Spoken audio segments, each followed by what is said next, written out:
Good morning, Britain. More criticism of the police and the personal revelations about missing mum, Nicola Bulley, isn't there, of when the invasion began. I do wonder whether it's so important that we do talk more about the families and normalise life, though, whilst it's a completely extraordinary and terrifying situation. Is that how unusual is it for a Home Secretary to take that step? Well, I'm really upset from a lot of my female friends who, you know, are talking about it, is that as you say, it's sort of, I think perhaps it's one of those things where it doesn't appear to help the search in itself, in and of itself, help locate her.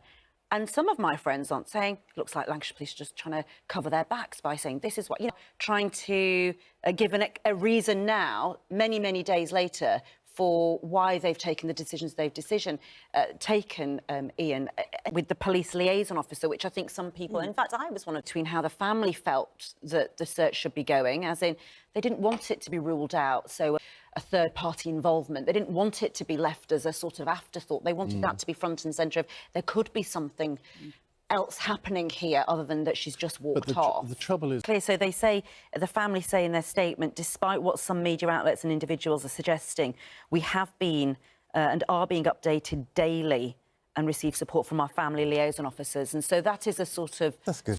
Last night, as I was sort of just flicking through the news, a lovely article came up, Ed, about your family setup. And it's unusual because you've taken in a Ukrainian family. You've done this since April. Timely, of course, because two things. There's a year anniversary next week, kind of settled here and how their lives are. Do you get a sense that there is some fatigue, sympathy fatigue creeping in, and it's now as important as ever that we, you know, you talk about what's happened in your family? Well, look, and Zahar, and little Yeva and Zahar are ballroom dancing champions, up too far apart to practice. Yvette was doing a Rob Burrows MND Strictly benefit in Leeds, a fundraiser, and we found out about this and we thought, well, maybe we can help. So we managed to get them reunited.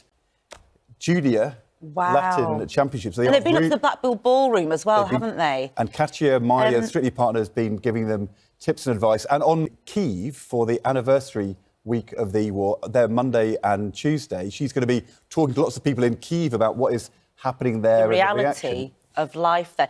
It's sort of creating a sort of, you have to sort of normalise the air raid siren.